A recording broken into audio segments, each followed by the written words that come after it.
Le sprinkler. Self-selection. Self-selection. Ou Joaillerie. J'irai avec self-selection, ça me passionne. Oui? Oui. Allons-y. OK. Là, t'en as parlé un peu tantôt. On en a parlé. Ouais. Les détails de ça? Les détails. Tu peux rentrer dans les La différentes mécanique. rondes, Oui. tout ça, oui. Oui, OK. oui, tout à fait. Donc, Fait que, part du début. on part du début. On est dans une organisation. On se rend compte que les équipes sont peut-être débalancées, quote unquote. On pense qu'il doit y avoir plus de gens dans telle équipe, moins dans telle autre équipe. Il manque peut-être de l'expertise. Les gens sont peut-être plus motivés dans tel groupe. Et là, on se met à se dire, ben OK, on devrait peut-être faire un reshuffle. Oh, yes. Donc, messieurs, mesdames, les gestionnaires, avant de faire un reshuffle, pensez au self-selection. Le self-selection... De quoi tu parles, Stéphane? Le self-selection, c'est Tu m'enlèves le contrôle, là. Je suis pas heureux. je reprends le Je me sens pas bien. Ben, en fait, non. Je pense que ça donne plus de contrôle sur le succès de la démarche ou le succès du processus si on utilise le self-selection que si on essaie de le faire soi-même. Donc, si j'ai bien compris, si je suis directeur, tu me parles de self-selection, tu m'enlèves pas du contrôle, tu m'en donnes. Ben oui, je te dirais que oui. Tu as un meilleur contrôle sur en fait, le succès du outcome, le succès du résultat du processus. Intéressant. Donc, comment ça marche? Grosso modo, ben, la première chose qu'il faut avoir pour faire un self-selection, c'est d'avoir des produits qui sont forts. Si on n'a pas ça en partant, ça risque d'être difficile. Donc, c'est dur à vendre. C'est dur à vendre et c'est dur d'interpeller les gens pour se joindre à une équipe s'il n'y a pas de produit. La raison d'être. C'est la raison d'être. C'est la raison d'être. Et donc, des produits, des gestionnaires de produits, des PO, qui vont se préparer à faire le self-selection. Donc, le self-selection, ça ne s'improvise pas, ça se prépare. On doit parler aux gens quelques semaines avant que ça arrive. On leur explique. Aux gens, les développeurs? Aux développeurs, aux gestionnaires. Il faut accompagner tout le monde. Il ne faut pas abandonner personne. On accompagne les gestionnaires dans le processus, on accompagne les développeurs. Puis l'essence de la discussion envers les gestionnaires, disons? Envers les gestionnaires, c'est, écoutez, vous avez une opportunité en or. Vous allez pouvoir permettre à vos équipes de se rééquilibrer. Okay. Vous n'aurez pas à deviner si Jean aime travailler avec Sophie ou pas. Vous n'aurez pas à essayer de deviner si Paul a envie de travailler sur la plateforme de streaming. Stéphane, oui. je vais t'avouer, je suis le directeur. Oui. Je vais t'avouer, mes gens ne sont pas assez matures pour faire ça. OK. Peux-tu me partager une observation qui te permet de dire qu'ils n'ont pas la maturité? J'ai aucun fait. Okay. C'est une opinion. Okay. C'est une perception que les gens n'ont pas la maturité de prendre ce genre de décision-là. Oui, je suis d'accord, ils sont capables d'organiser leur mariage, leur divorce, leur voyage dans le sud, élever leurs enfants et payer leurs hypothèques. Mais je ne sais pas s'ils sont capables de choisir sur quel produit ils vont travailler. OK. Éric, le gestionnaire... beaucoup de sarcasme dans mon discours. Oui, il y a un peu de jugement. Bon. Je te propose de faire une expérience. Je te propose d'essayer le self-selection. Mm-hmm. Et puis, dans 2 mois ou dans 1 mois, on s'assoit ensemble, puis on regarde les résultats. Donc, on va établir... qu'est-ce qu'on va observer durant cette période-là. Les mesures de succès. Oui, pour pouvoir s'asseoir pour avoir une discussion honnête sur est-ce que ça fonctionne. Puis, on ne va pas juste le faire ensemble, on va le faire aussi avec les équipiers. On va aller chercher leur feedback. OK. Est-ce que ça te rassure? Comment t'as dit? Est-ce que ça te rassure? Est-ce que tu veux faire l'expérience? Ça me rassure énormément. Merci beaucoup. Donc, c'est l'essence de la conversation que tu as avec la couche de direction. Oui. La couche équipier. Bien, il y a un point important que j'aimerais aussi apporter pour rassurer la couche de gestion qui est le suivant. C'est que si jamais une personne n'avait pas la maturité de se mettre à la bonne place puis que le système, l'équipe à laquelle cette personne-là s'est jointe craquait sous la pression ou si les conflits, tu restes le gestionnaire, tu restes la personne qui est redevable à l'organisation et tu as quand même le droit de d'intervenir, de gérer d'avoir finalement. une discussion et de gérer. Ouais, OK. Alors, il y a rien de tout ça qui t'est enlevé. En fait, la proposition ici, c'est de créer l'espace. De créer l'espace, puis d'accompagner les gens à faire la bonne décision au lieu de décider pour eux, mais c'est des accompagner. Et donc, d'émettre des contraintes qui sont raisonnables et utiles. Plus on met de contraintes, moins il y a de possibilités pour les gens de bien se placer. Donc, typiquement, les contraintes que le gestionnaire va émettre, c'est pour tel produit, je veux entre 4 et 8 personnes. Pour tel produit, je veux entre 6 et 9 personnes. Puis je m'attends à ce que les équipes soient autonomes dans la livraison de valeur. Autrement dit, que vous n'ayez pas de dépendance inter-équipe pour livrer de la valeur. Et que vous soyez pluridisciplinaire. Forcément, il faut être pluridisciplinaire pour réussir à être autonome. Donc, on s'éloigne des component-based teams, donc une équipe qui s'occupe juste d'une partie, une des couches de l'application, mais une équipe qui est feature-based, donc qui comporte toutes les couches pour que l'équipe soit autonome à livrer une fonctionnalité de A à Z. C'est souvent la consigne de base. Oui. Ouais. Passer ça, il faut se poser la question, est-ce que j'en ai vraiment besoin? Parce que chaque contrainte qu'on ajoute diminue la flexibilité puis les possibilités que les gens vont avoir d'être créatifs puis de joindre à l'équipe et aux gens avec qui ils ont envie de travailler. Pour les gens, pour les équipiers, faut leur expliquer les contraintes. Il faut leur dire que si le jour du self-selection, ils se retrouvent avec une équipe, puis que 2 mois plus tard, ils sont malheureux, c'est pas final. C'est possible de bouger. Ce n'est pas une finalité. Donc, c'est important d'amener ça comme... Donc, il peut y avoir des échanges en plein milieu de... En fait, une fois que les équipes sont formées, si quelqu'un est malheureux ou si son intérêt change, comme dans une organisation où le gestionnaire a placé ses gens, s'il a placé une personne au mauvais endroit, c'est la même chose. En fait, si je me suis placé au mauvais endroit, je peux en parler à l'équipe, je peux en parler au gestionnaire. C'est arrivé dans le passé, chez Triton, c'est arrivé. À un moment donné, il y a un développeur que ses intérêts ont changé. Après 2 mois, il a joint une autre équipe. Pas plus compliqué que ça. Ça augmente le courage, j'imagine, pour participer à l'exercice. Je pense que oui. Je prends une décision aujourd'hui, mais si je réalise que je peux utiliser le gros bon sens puis aller ailleurs. J'aime framer ça, j'aime positionner ça comme une expérience.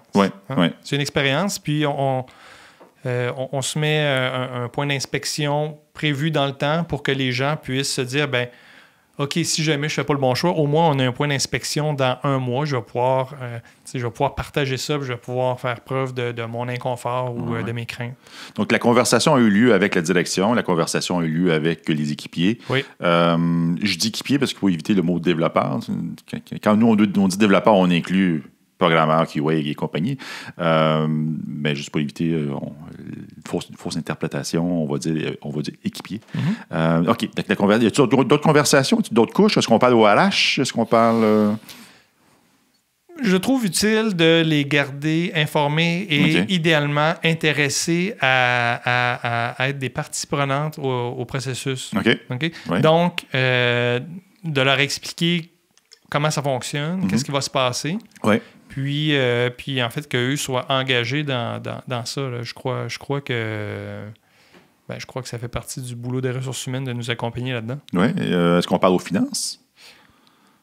Je n'en ai pas eu le besoin dans le passé. OK, ça on l'exclut. Je sais pas, les ventes, peut-être, on passe par-dessus. OK, la conversation a eu lieu. What's next? Donc, on coach les PO à faire un speech de vente. Les PO, quand on dit PO, on parle de Product Owner. Les Product Owners. Ils n'ont pas un Purchase Order. Voilà. Et donc, on coach les PO à faire leur speech de vente. Donc, il faut que chaque PO ait un ou quelques produits. Puis, dans le passé, ce qu'on a fait qui avait du succès, c'est justement d'utiliser le Business Value Canvas. Ou Business Proposition Canvas. Un des canvas. Un des canvas, pour encadrer la réflexion. Voilà. Et en fait, encadrer la réflexion, puis ensuite la présenter. Donc, on travaille avec les PO pour qu'ils puissent préparer leur canvas pour le présenter à tous les équipiers. Et le jour du self-selection, ce qui se passe, chaque équipe ou chaque équipe chaque PO va présenter son Value Proposition Canvas. Donc, on est tous dans une grande salle, juste pour le visualiser un petit peu. Tout le monde est dans une grande salle. Chaque PO présente son Value Proposition Canvas. On présente pour chacune des équipes à être créées les contraintes. Mm-hmm. Donc, rapidement, le nombre de personnes, l'autonomie, ainsi de suite. Pluridisciplinaire. Exact. Okay. Si possible, avant de faire l'exercice, on va aussi identifier les chapeaux qui doivent être portés dans chacune des équipes. Okay. Qu'est-ce que c'est un chapeau? Les spécialisations? En fait, je préfère parler de chapeau. OK. Je t'explique pourquoi. Vas-y. Moi, je trouve que de dire voici les chapeaux qui doivent être portés, par opposition à spécialisation, c'est une invitation à quelqu'un qui est un développeur de porter le chapeau de testeur lorsque le besoin s'en fait sentir. Donc, c'est plus perméable. Voilà, exact. Ouais. Okay. Et j'ai vu dans le passé des équipes se former où il n'y avait pas de testeur, mais les gens s'engageaient à jouer le rôle de testeur avec porter l'aide. Le chapeau de testeur. Voilà. Donc, on va mettre le chapeau lorsque le moment va être requis. C'est une nuance importante. Hein? Moi, je trouve que oui, c'est que ce que ça fait, c'est que, l'organisation, le message qu'elle envoie en supportant cette façon de faire-là, c'est de dire aux gens, on vous supporte à monter en compétence dans quelque chose dans lequel vous n'êtes pas nécessairement des spécialistes. Mm-hmm. On reconnaît qu'en tant qu'organisation, on va devenir plus efficace si les gens sont... on parle de T-shape ou E-shape. Là, donc, si les gens se cantonnent pas dans une spécialité, puis en fait, deviennent curieux, on finance cette curiosité-là, puis on pense que dans le long run, ça va être payant. Ouais. OK. Donc, les PO font leur speech de vente, on voit quels chapeaux devront être portés dans chacune des équipes, les contraintes, puis là, on fait un premier round. Donc, on sonne la cloche. OK. Qu'est-ce qui se passe? Là, les gens peuvent aller parler au PO. On se donne une vingtaine de minutes. Les gens vont vers les équipes qui les intéressent, vers les PO qui ont un produit qui les intéresse. Donc, il y a 20 équipiers autour de Bob, puis autour de Paul, il n'y a personne. Oui, ça peut arriver. C'est poche. En revanche, les 20 personnes se rendent compte que c'est entre 6 et 8 personnes. Donc, il va devoir y avoir quelque chose qui va se passer pour que ça fonctionne. OK. Donc, après ce 20 minutes-là, on sonne la cloche et chacune des équipes fait un self-check. Autrement dit, on se regarde, on a notre petite feuille au mur avec les chapeaux. Les gens ont indiqué quel chapeau ils seraient prêts à porter. Okay. Donc, est-ce que tous les chapeaux peuvent être portés par quelqu'un? Est-ce que quelqu'un s'est mis comme volontaire pour porter tous les chapeaux? Ouais. Et est-ce qu'on rencontre les contraintes en termes de nombre de personnes? Ouais. Puis, chaque équipe lève un carton soit rouge, soit vert pour indiquer, nous, on est vert. Okay. On serait prêt à partir. C'est-à-dire la checklist, check. On respecte les contraintes de 1 à 10 et puis c'est vert. C'est vert. OK. S'il y a du rouge, on fait un deuxième round. Aussitôt que du rouge à quelque part ou à chaque équipe? Bon, OK. Disons que c'est une équipe, puis une équipe dans laquelle il manque une personne. Ouais. On peut peut-être que la gestion va dire OK, on va se trouver quelqu'un, on va ouvrir un headcount. Ça arrive pas de même, tu vas me dire. Okay. Ça peut être OK, on va l'essayer.